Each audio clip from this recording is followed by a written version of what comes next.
Sebelumnya, perkenalkan nama saya Lana Saputra, peserta Latsar Gelombang 3 BPSDM Kemendagri, kelas A19 kelompok 3. Baik, sebelum kita mulai diskusi ini, saya ingin menyapa rekan saya yang juga merupakan sesama CPNS kelas A19 kelompok 3. Ya, baik. Terima kasih. Perkenalkan, nama saya Rido Wibisono.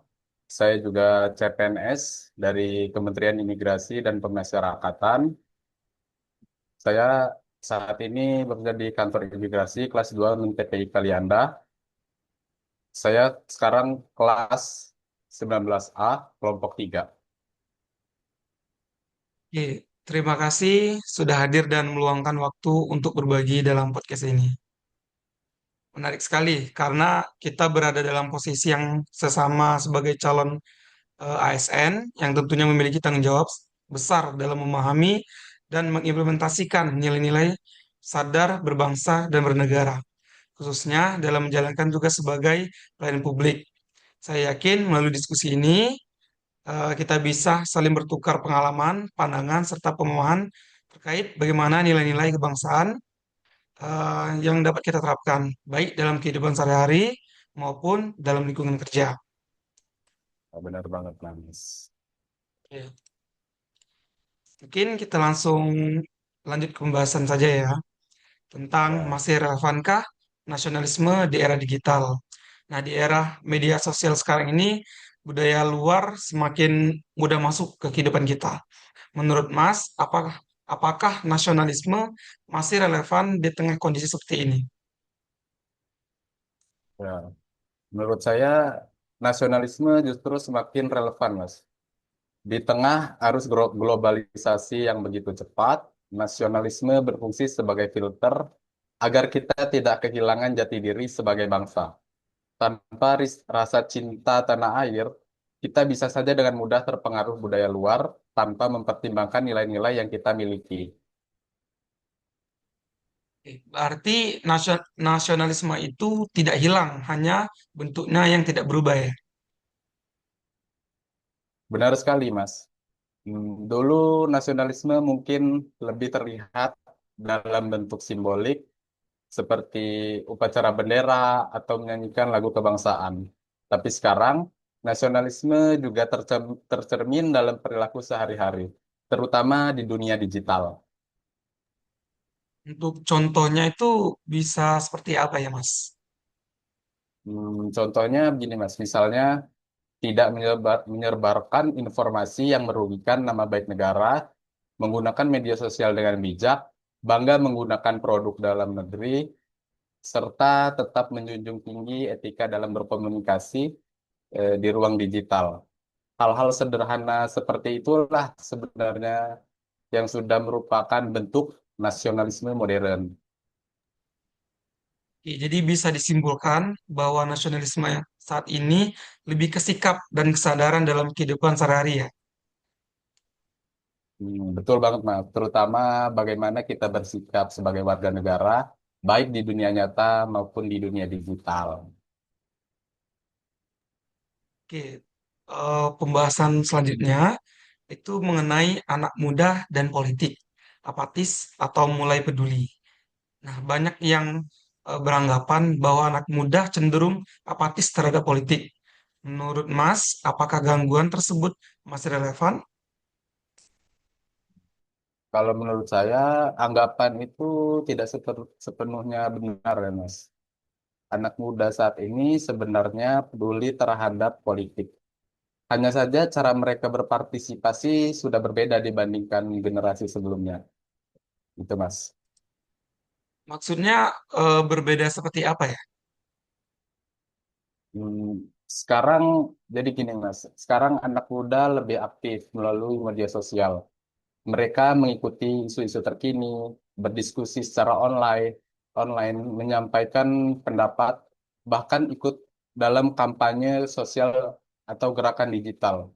Itu semua merupakan bentuk partisipasi politik juga, gitu. Gitu, Mas. Bisa nggak Mas berikan contoh konkretnya gitu? Hmm.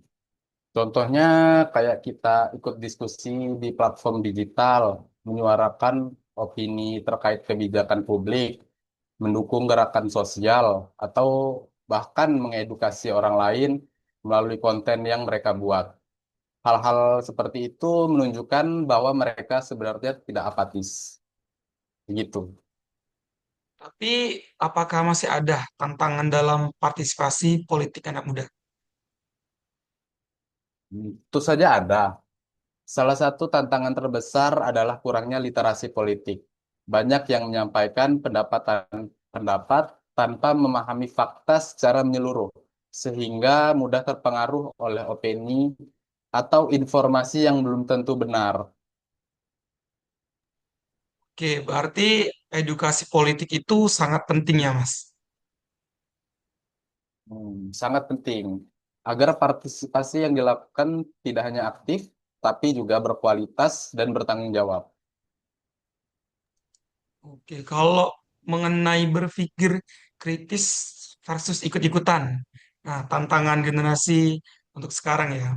Nah, di era digital ini kan informasi sangat mudah diakses dan jumlahnya sangat banyak. Namun, mengapa masih banyak orang yang cenderung ikut-ikutan tanpa berpikir kritis gitu? Itu karena informasi yang begitu cepat ya Mas ya, membuat tidak semua orang sempat atau melakukan verifikasi. Akibatnya, banyak yang langsung percaya dan mengikuti tren tanpa mempertimbangkan kebenarannya. Padahal itu bisa berdampak buruk ya, Mas. Betul, dampaknya bisa sangat serius, seperti menyebarkan informasi yang salah atau bahkan hoax. Hal ini bisa mempengaruhi cara berpikir masyarakat dan menimbulkan kesalahpahaman. Lalu, bagaimana caranya agar kita bisa berpikir lebih kritis lagi? Hmm, Kita harus mulai dari kebiasaan sederhana, seperti mengecek sumber informasi, membandingkan dengan sumber lain, tidak langsung percaya pada judul yang provokatif, serta memahami konteks isi informasi tersebut. Jadi, eh, ini bukan hanya soal kecerdasan, tapi juga tanggung jawab ya. Betul sekali. Berpikir kritis adalah bentuk tanggung jawab kita sebagai individu, sekaligus sebagai warga negara. Oke, mungkin topik terakhir kita itu mengenai hoaks dan polarisasi. Seberapa besar dampaknya terhadap persatuan bangsa menurut Mas? Dampaknya sangat besar dan berbahaya. Hoax dapat memicu kesalahpahaman, menimbulkan konflik, dan bahkan memecah belah masyarakat, terutama jika berkaitan dengan isu sensitif seperti politik atau SARA. Dan polarisasi membuat masyarakat semakin terpecah. Benar, polarisasi membuat masyarakat terkotak-kotak dan saling menyerang hanya karena perbedaan pandangan.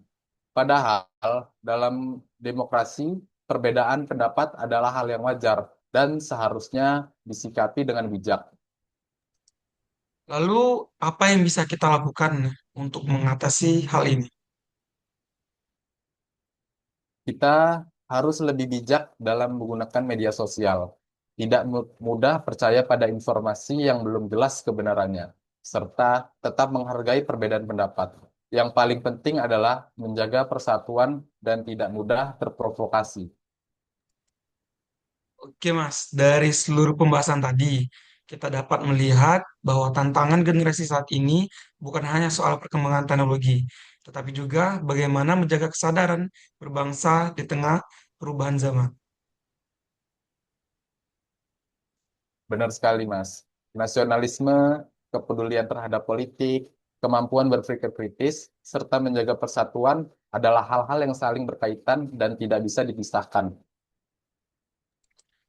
Dan semua itu sebenarnya dimulai dari kita sendiri ya, Mas. Ya, benar. Perubahan besar selalu berawal dari langkah kecil. Sebagai generasi muda, kita memiliki peran penting dalam menentukan arah masa depan bangsa.